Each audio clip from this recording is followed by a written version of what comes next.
Assalamualaikum warahmatullahi wabarakatuh, sahabat semua. Hari ini saya ingin berbagi informasi sedikit tentang perkembangan bahasa Indonesia. Berbicara tentang bahasa Indonesia erat kaitannya dengan bahasa Melayu. Kenapa dikatakan demikian? Kita coba kilas balik bahwa bahasa Melayu merupakan lingua franca di Indonesia. Artinya, pada masa itu, bahasa Indonesia atau bahasa Melayu memang dijadikan sebagai bahasa pengantar dalam aktivitas perdagangan. Di sisi lain, bahasa Melayu memiliki sistem bahasa yang sederhana dibandingkan dengan bahasa-bahasa yang lain di Nusantara. Sebagai contoh, kalau kita lihat dari aspek dialeknya, bahasa Melayu bisa ditinjau dari dua, berdialek O maupun E. Namun ketika masuk ke dalam bahasa Indonesia, maka dialek itu menjadi A. Ini bahagian satu yang menyebabkan bahasa Melayu menjadi potensi menjadi bahasa Indonesia waktu itu. Kemudian, suku-suku yang lain pada masa itu sukarela menerima bahasa Melayu menjadi bahasa Indonesia atau bahasa nasional. Di sisi lain, bahasa Melayu mempunyai kesanggupan untuk dipakai secara luas untuk digunakan sebagai bahasa pengantar komunikasi yang bersifat lokal maupun nasional ataupun budaya. Selain itu, beberapa hal yang perlu kita ketahui terkait dengan peresmian bahasa Indonesia. Kalau kita tinjau proses atau hal yang terjadi di Indonesia dapat dilihat dari dua aspek. Bahasa Indonesia secara sosiologis itu sudah resmi digunakan tepat 28 Oktober 1928. Ia sudah diakui oleh masyarakat. Hal ini dibuktikan dalam Ikrar Sumpah Pemuda pada butir yang ketiga, di mana disebutkan kami putra dan putri Indonesia menjunjung bahasa persatuan bahasa Indonesia. Kemudian secara yuridis, tepat pada tanggal 18 Agustus 1945 atau setelah kemerdekaan Indonesia, dituangkanlah peraturan tentang penggunaan bahasa Indonesia tepat pada pasal 36. Hal ini perlu kita cermati bahwa sosiologis pengakuan secara masyarakat, sementara yuridis pengakuan secara perundang-undangan atau hukum, di mana itu baru bisa kita realisasikan setelah Indonesia merdeka. Kemudian kita lihat lagi dalam konteks yang lain.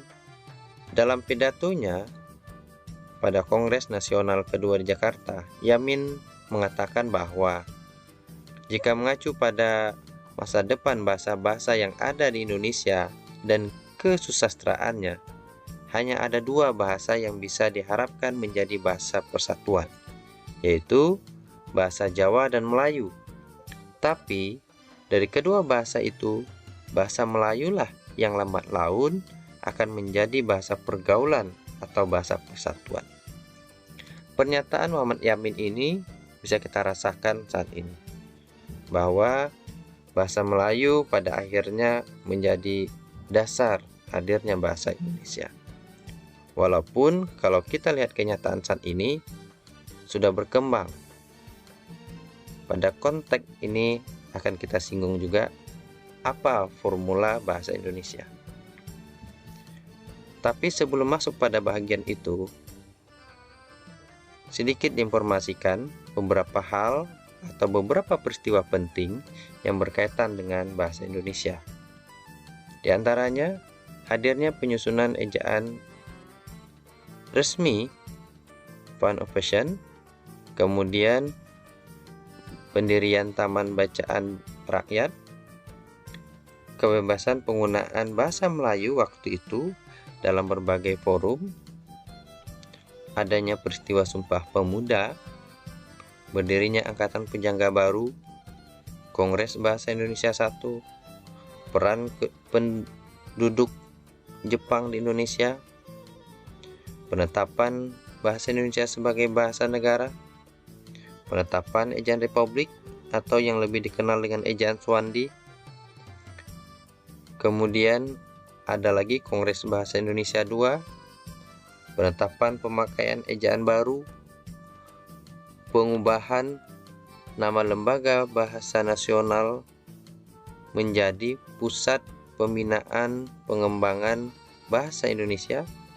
Kemudian ada lagi Kongres Bahasa Indonesia III, penetapan bulan bahasa, yaitu tepatnya bulan Oktober.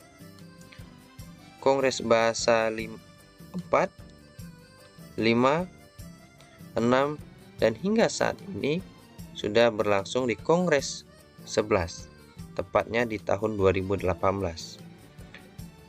Kemudian pada masa itu hadir pula pedoman ejaan bahasa Indonesia, tepatnya tahun 2015 yang lalu.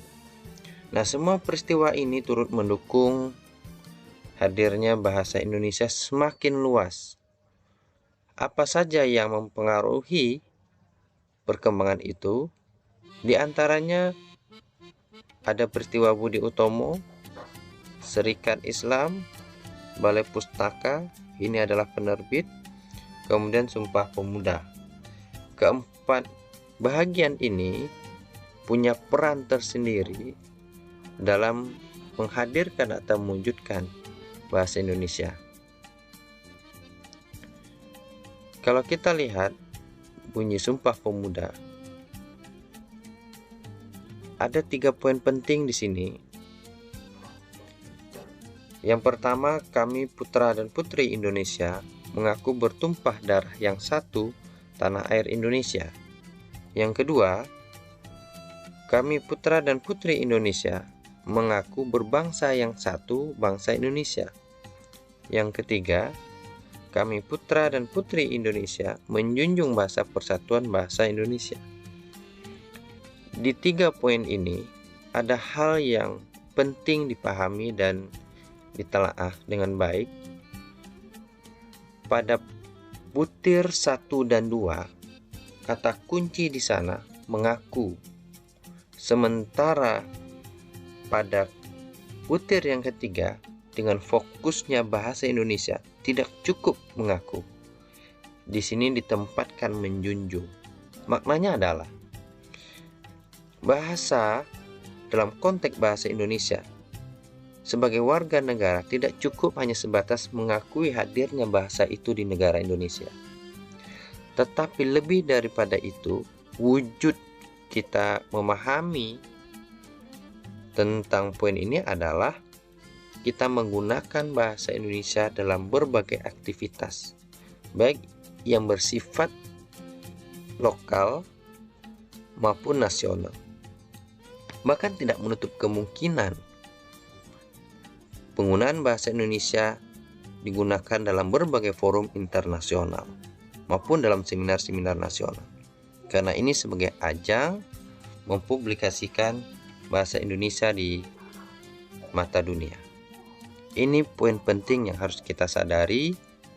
Barangkali ini sudah kita sadari, namun paling tidak ini mengingatkan kembali betapa pentingnya bahasa Indonesia. Barangkali kita juga pernah mendengar bahwa bahasa sebagai citra dalam sebuah lembaga maupun negara. Jadi semakin bahasa itu sering kita gunakan pula, maka berpotensi orang mengenal lebih luas negara itu. Ada hal penting juga diketahui bahwa bahasa Indonesia hadir dari bahasa Melayu, bahasa daerah, bahasa asing. Dengan basis itu, kita mendapatkan rumus BI sama dengan BM tambah BD tambah BA. Hal ini perlu kita sadari bahwa lagi-lagi penting diingatkan tentang asas bahasa Indonesia dalam kehidupan sehari-hari. Penting kita gunakan, sebab bahasa Indonesia sebagai alat pemersatu bangsa. Dan kita bisa bayangkan, tanpa bahasa tentu masih bercerai-berai. Oleh sebab itu, perjalanan sejarah bahasa Indonesia sesungguhnya tidak akan pernah diketahui dengan baik jika tidak dilakukan kilas balik. Itu sebabnya perlu kita berikan informasi ini terkait betapa penting dan betapa perlunya kita memahami ini. Terima kasih.